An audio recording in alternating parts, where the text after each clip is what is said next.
and a life coach in training. Tlhapi. How are you doing? I'm okay. How are you, ma'am? You know what? I'm flabbergasted. Let me be honest. Let us just get that out of the way. You came into our studios. You set up camp for you, me, the rest of Africa. Firstly, I think that's absolutely fantastic that you're so prepared. Yes. Like, I can honestly see that, hey, there's more to this woman than this conversation that we're going to be having. So before we get into the conversation, I firstly want to say props to you. We appreciate the trophy. It is right before our eyes. Yes. Talk to me about this trophy. This trophy means so much to us. It is the SA Heroes Awards trophy, of course, where we won the Women Empowerment award in that category. So it's really important for what we do.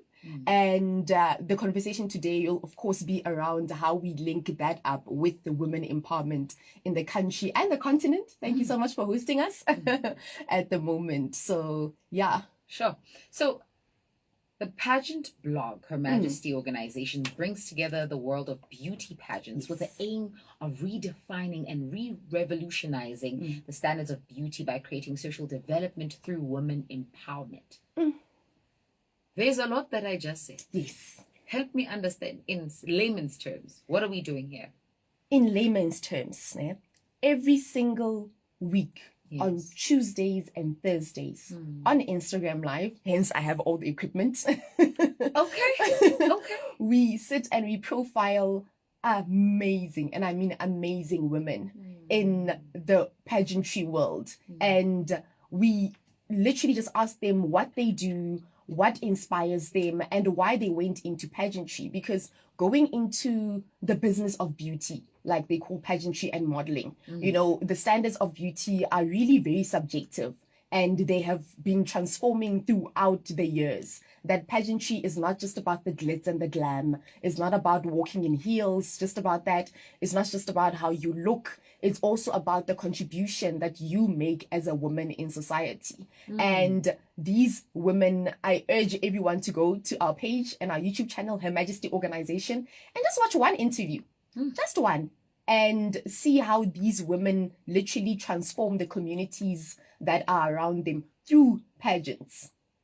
I think the first thing that you said that stood out for me is the fact that there's so much more to the world of pageantry than beauty. Yes. You know, and beauty is subjective. Yes. That's the reality of beauty, is that not everyone is going to see what you deem beautiful, right? And so with that being said, in your own experience, how have you redefined beauty? Because beauty is not a look, per se. It's not a structure. It's not a bodily shape. It transcends all those things. For you, on your personal capacity, what has become the new definition for beauty? Our slogan at Her Majesty is, "It is within her." Okay. So that's what beauty is to us. It is within you. What you exude from the inside is what beauty is. And funny enough, that's our signature question that we ask during the interviews. Every single time, the last question has to be, what does beauty mean to you? And the consistency with the people that we select or they approach us to do the interviews is that beauty is what is inside of you. So when we look at what is inside, because there are a lot of things inside us. There's a lot of things inside us. So what kind of traits, characteristics, what kind of intrinsic bodies are we looking for when we speak of beauty? Purpose. I like that. Purpose. What wakes you up in the morning? What you live for? What you are here for? Your why is beauty. That is what is within. So, and we interview people of different age variations as well. Okay. Like we can interview, about 3 weeks ago, we interviewed a 12-year-old. And soon afterwards, then we have a 35-year-old with 4 kids. And the next week, we have a 26-year-old who just started working. And with each and every story that we tell through these amazing women, we can, like I said, just find that one unique definition of beauty, which is what is inside of you, what they want to aspire to be. You know, someone else can come through and say, you know, I wanted to be a chef, but I ended up studying media studies because through the path I found myself. And if it wasn't for entering this pageant, I wouldn't have been where I am today. So these stories are really the stories that deserve to be out there and empower other women as well to say that, this is what beauty is to me and this is what I can exude with what I have inside of me. Now, okay, somewhat, somewhere, somehow, even me, I think you once modeled. Did you model? No. I promise you, your figure, the way you are sitting upright, I don't know if it's because you've had so many encounters with models, right? But even the way you are positioning yourself in this studio, I am sworn to believe that you have modeled. So you've never participated in any kind of pageant. Hey, back at home, when you were like in primary school and the local older kids would gather us up because we used to play together. Yeah. Then you take part in that one pageant because, wapapa. So I've always been that girl. Like I've always loved pageants, but I didn't want to participate in them directly. So in my own way, I had to find a unique way that I can make a contribution and use my strengths as well.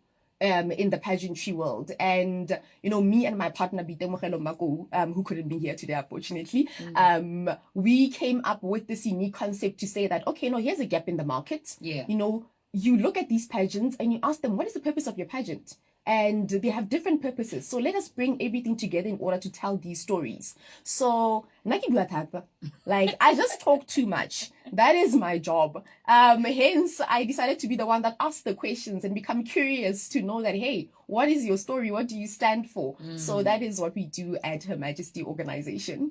And I think above and beyond you saying you talk too much. I don't think it's talk too much. I think it's you're inquisitive and that has to translate in words, right? Yes. You've got so much behind you. I need a little bit of a break. So health economist, humanitarian, social entrepreneur, journalist, activist, life coach and training. Talk to me about acquiring all these spaces and how did you then get to this place where you're like, I want to speak on the story. I want to be a part of the storytelling process of pageant events and what happens in there and why we have them holistically. Nothing in your background, according to me, says that you'll go for a pageant. So how did you get there? In terms of just like the process of you acquiring all these skills and then deciding to take what you've harnessed as it stands to use it for something you're passionate about. First of all, thank you very much, Amanda, for putting me on blast because my bio was not supposed to be submitted. I was only supposed to submit Her Majesty. So now there I am out in the open. Yes. In my bio, it does say that I am a philanthropist. And when you read that, that one sentence you read at the beginning where it describes what Her Majesty does, it says women empowerment, social development. My purpose in life is to serve. The first line of my bio says born to serve. So as much as I'm serving and it's my purpose, and it does say that I'm a journalist, and I did say just now that I had to use my strengths to say that I love pageants. But in me loving pageants, I don't want to take part in them.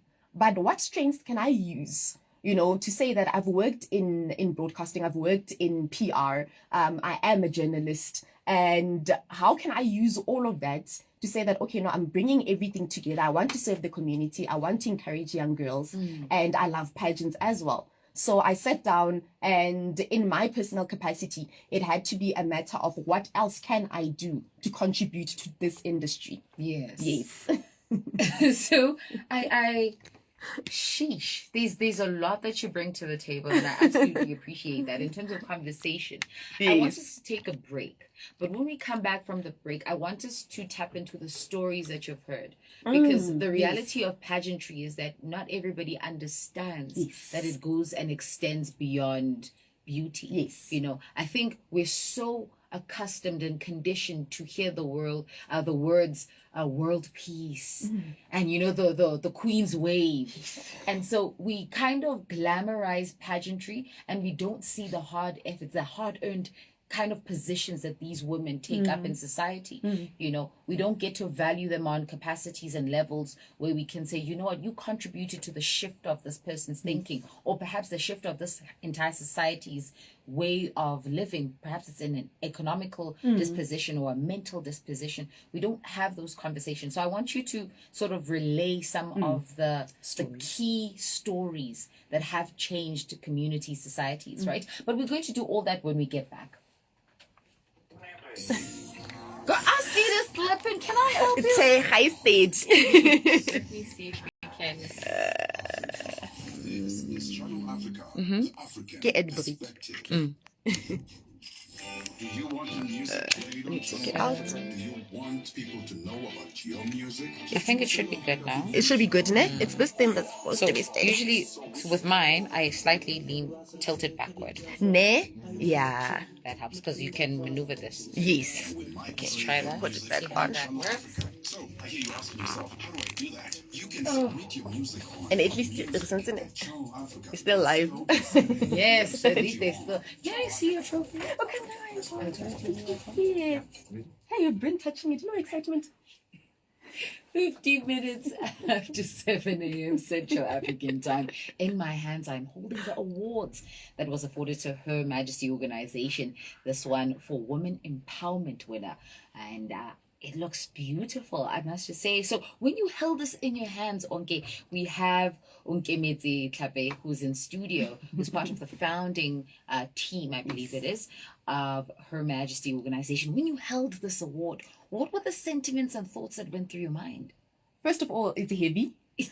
So, you know, it's heavy. So with the heaviness comes, hey, Yeah. it's that thing, man. Yes. It became a reality that we actually won the award. And the nomination also became a reality that, you know what, I like to joke and say that, I sit on my phone with my stand every single Thursday and I do my nonsense. And at home, everyone has to keep quiet and get off the Wi-Fi because I need bandwidth for Instagram. And for them, it's just me playing around. But when I look back and I think about what we actually do and I hold the actual trophy, it becomes something else. So, yeah.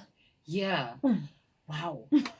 I think speaking about winning, let's talk about the conversations that you've had with models and all kinds of beauty pageant participants.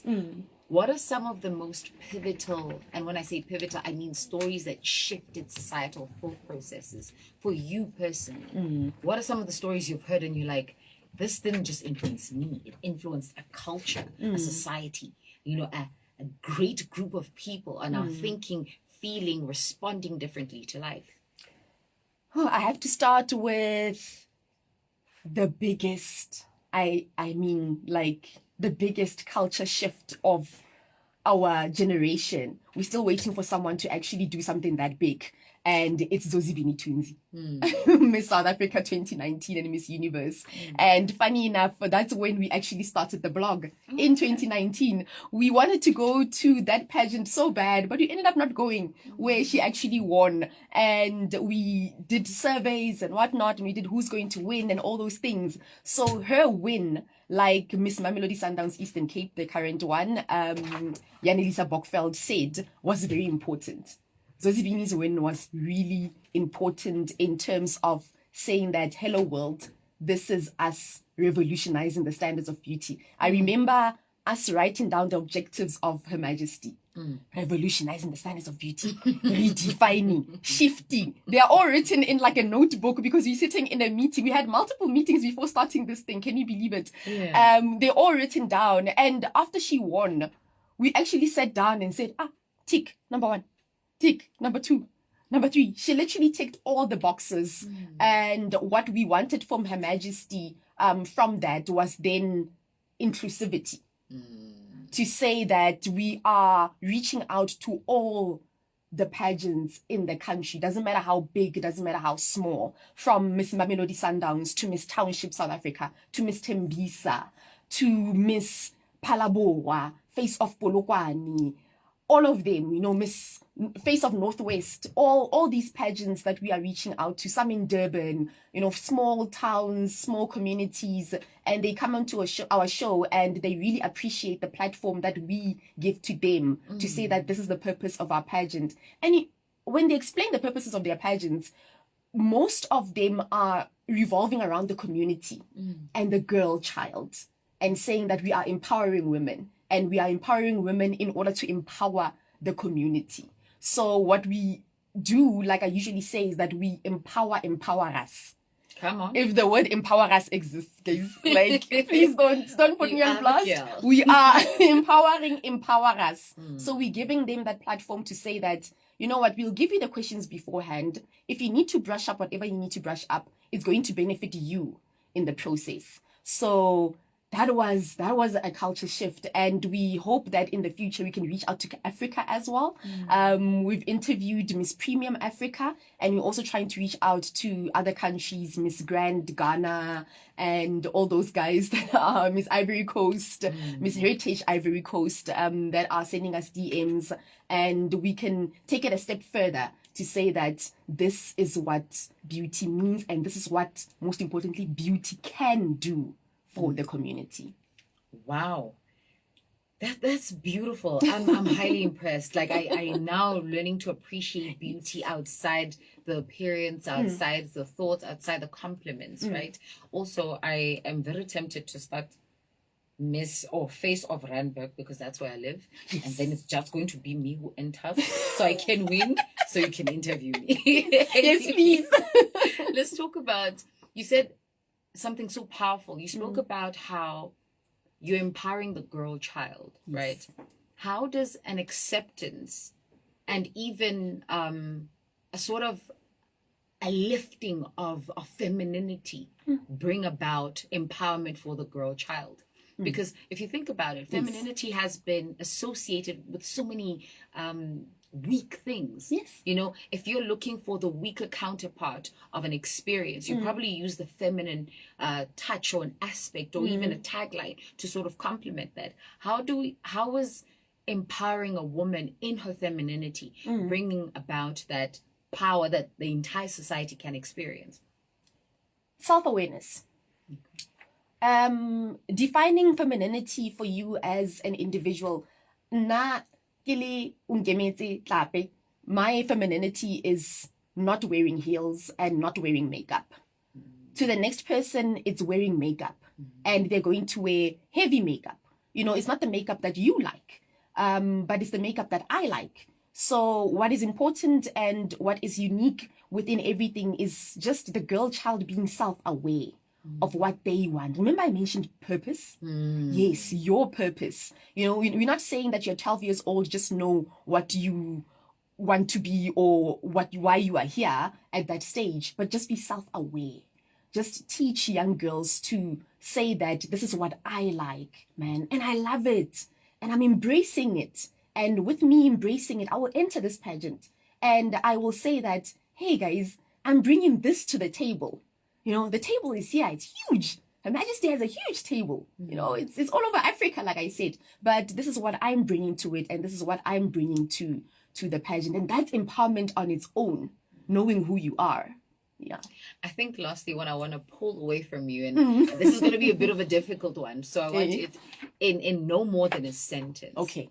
What do you say to encapsulate everything we've discussed for 3 months to the girl child?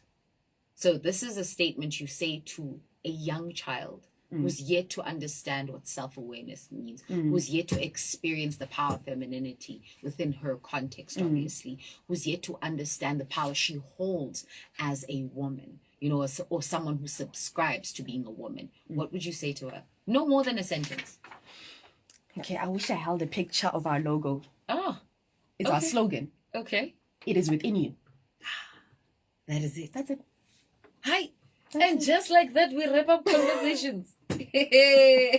She's a journalist. I figured this is why that was so smooth. I thought this was going to be a difficult one. You just knocked me out the park. Literally, I'm on the edge all by myself anyway. Health economist, humanitarian, social entrepreneur, journalist, activist, life coach, and training philanthropist.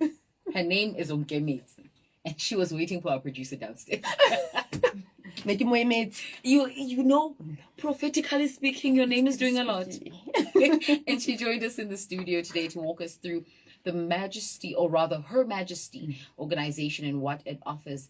And what I love is this aspires to inspire, kind of conversation where they're helping those look further into themselves. It's no further than you. What you need is inside you. And I absolutely appreciate that slogan. Thank you. I'm going to be handing over to Liz. It's a few seconds before we get to the top of the hour. I know that Liz is on standby with the news for the last hour of this particular show, which is The Oasis. Over to you, Liz. Thank you so much. You're most welcome. Is it off? I know you came. You came to the party. Hey. Wait, you saw her. Firstly, I just want to say, Listen, even when I wrote aspire to inspire, I said she's a journalist. I must not say aims to inspire. Aspire to inspire. Thank you so much for coming through. Hey. You're most Thank you so welcome. much. I didn't feel like the interview was short and it was long. It was long, ne? Yo, It was long. Thank Thank you, guys. Let's change. It was beautiful. you.